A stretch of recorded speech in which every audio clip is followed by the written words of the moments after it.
Hello everyone, welcome to Avlokan IAS. So today we are continuing with our Decode Toppers answer writing copy and we are taking GS2 Good Governance today. Okay. इसके पहले हमने GS2 से polity cover किया और उससे भी पहले हमने बाकी GS सब्जेक्ट्स कवर किए that you can find in our playlist. Okay. तो अगर एक कॉम्प्रिहेंसिव अंडरस्टैंडिंग लेनी है कि किस सब्जेक्ट में कैसे आंसर लिखने चाहिए, तो आंसर राइटिंग शुरू करने से पहले you can watch this series.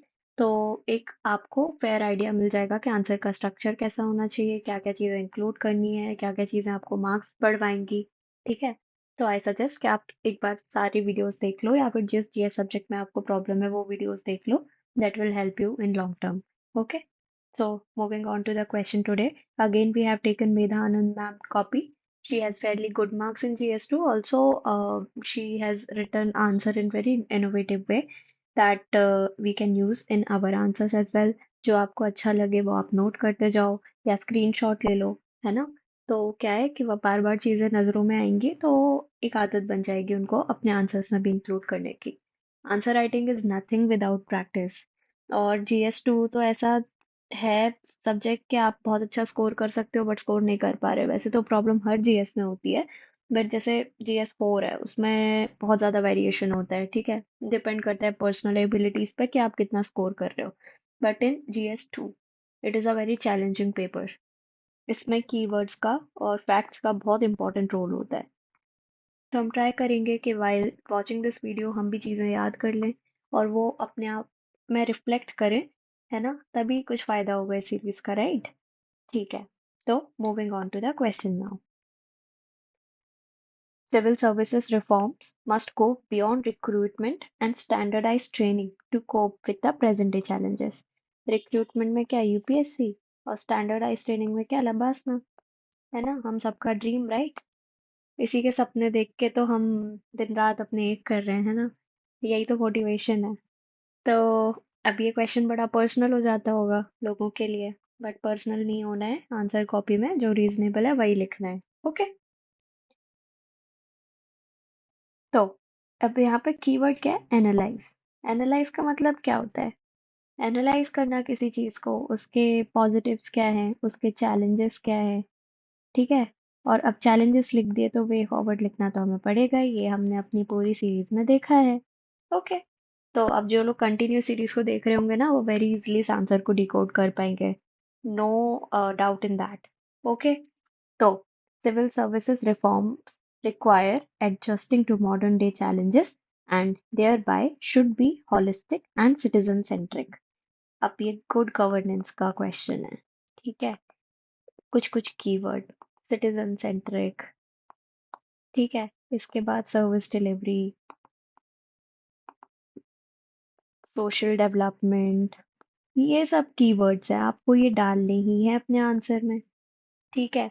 अगर मैंने एक आंसर लिखा सोसाइटी का और वही मैंने दूसरा आंसर लिखा सोशल जस्टिस का, बहुत हद तक कंटेंट का ओवरलैप होगा. बट अगर मैं GS2 में लिख रही हूँ तो ये जो मेरी वोकेबुलरी है ना, ये उस सेम कंटेंट को डिफरेंट तरीके से दिखाएगी. Tone of the answer set करेगी.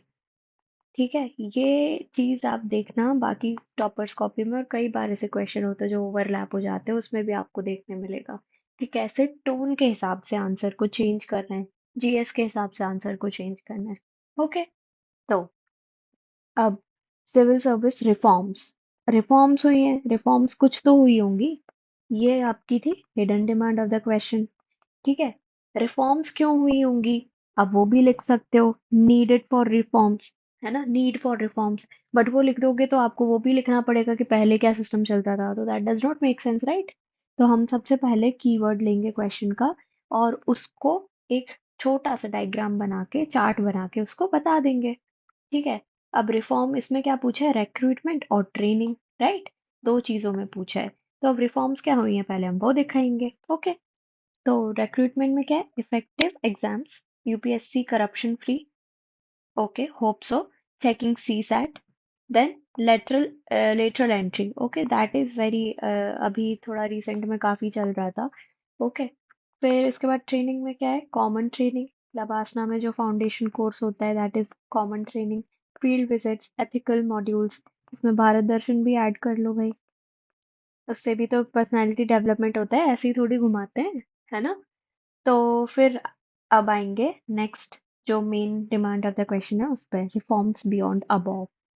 ठीक है, ये तो रिफॉर्म हो चुकी हैं, अब और क्या चाहिए, मतलब वे फॉरवर्ड की टूट में हमें लिखना है कि अभी तो इतना इतना है ठीक है, बट इसके अलावा भी चाहिए। इज परमानेंसी, एग्जाम्स, और I am not able to read what is written there. Exams and ninth year of to ensure a permanent job. Okay, exams on seventh and ninth year of commissioning to ensure a permanent job. जैसे CDS में भी होता है for women entry, right, कि एक time 15, शायद 15 या 12 साल के बाद आपको फिर से होता है कि आप परमानेंट हो गए या नहीं हो गए, तो उस तरीके से ये आर्ग्यूमेंट लिखी गई है। अब ये आर्ग्यूमेंट कहाँ थी, सेकंड एआरसी में। अगर आप ऐसे आर्ग्यूमेंट लिख रहे हो, प्लीज किसी चीज को कोट कर देना, जो चीज लाइक समझा नहीं सकते ना आप, किसी की एफिशिएंसी पे क्वेश्चन कर रही है या फिर थोड़ी कंट्रोवर्शियल है, वो आपको अपने पॉइंट ऑफ व्यू से नहीं लिखनी है, ओके। फिर prevent corruption, increase salary, reduce discretions to prevent misuse. ये जो लाइन है ये ऐसी की ऐसी आप अपने नोट्स में डाल सकते हो, okay. Holistic appraisal, 360 degree appraisal for juniors and seniors required, sparrow in railway, sparrow portal है रेलवे का, ठीक है, इस पे अप्रेजल्स वगैरह होते हैं, सीनियर्स डालते हैं अपने जूनियर्स के लिए। अब ऐसी एक प्रोबिटी होता है गवर्नेंस में, ऐप है ये, बेसिकली जो आपके ब्यूरोक्रेट्स है ना, इनके लिए यूज होता है ये ऐप, तो ऐसे एग्जाम्पल डाल सकते हो। फिर है governance should be citizen centric, ठीक है। Mo buses in Odisha, such good case study should be inculcated, right? Then conform to the latest trend, tech savvy bureaucrats required to handle new challenges like cyber threat. तो inclusion of technical modules while training, ठीक है, थोड़ा सा इसको rephrase कर देना है, whilst training, okay. फिर no frequent transfers to protect from political pressure, ensuring minimum tenure। ऐसा नहीं कि आप, जैसे एक है आईएएस ऑफिसर, मैं नाम भूल रही हूँ उनका, that is the mostly transferred IAS officer, ethics में हम उनके बारे में पढ़ते हैं, राइट। तो ऐसा ना हो, एटलीस्ट जैसे एक आईएफएस ऑफिसर का टेन्योर होता है अराउंड 18 मंथ्स और 2 इयर्स, राइट। तो ऐसा कुछ टेन्योर फिक्स होना चाहिए एक आईएएस ऑफिसर का भी। TSR Subramanian case from civil service board for transfer, okay.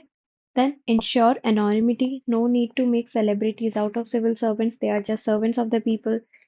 ये जो हीरो वर्शिप का फिनोमिना है, ठीक है, this is very bad. There are some IAS or IFS officers that are very popular on social media, and you know what, इसमें problem क्या है, थोड़ा सा ऑफ टॉपिक हो रही हूँ।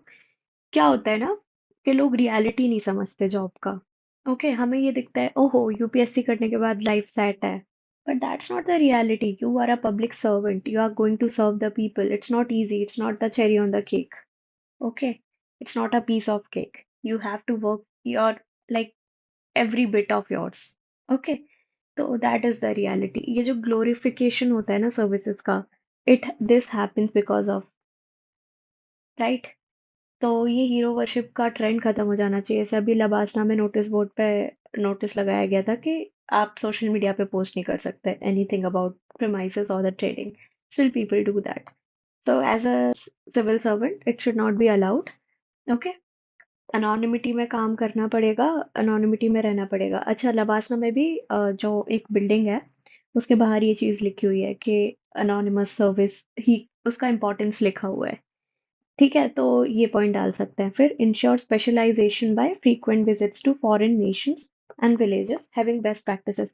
यहाँ पे एग्जांपल डाल सकते हैं, Athar Aamir Khan, I guess he went somewhere Denmark or some country to learn development models, and then उन्होंने कश्मीर में इसका बहुत अच्छे से यूज किया है, कुलगाम में, the Kulgam development model, okay.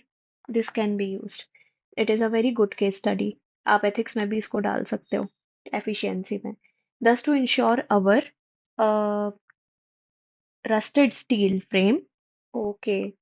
Transform to trusted steel frame, see the terminology. मैं कह रही हूँ आप प्लीज ये नोट्स में लिख लो, ये कहीं नहीं मिलेगा आपको। ठीक है, rusted steel frame to trusted steel frame, है ना। Surendranath committee and Hota committee recommendations to modernize them is required, that this is a very very good conclusion। तो फिर यही बात समझनी है कि भाई ऐसे आंसर्स लिखने तब जाके टॉपर बन पाओगे। ओके, तो ये देखो, इसकी प्रैक्टिस करो, थोड़ा नोट्स वोट्स बनाओ इसके। जो समझ में ना आए please right in the comment section below so we can address your doubts as well।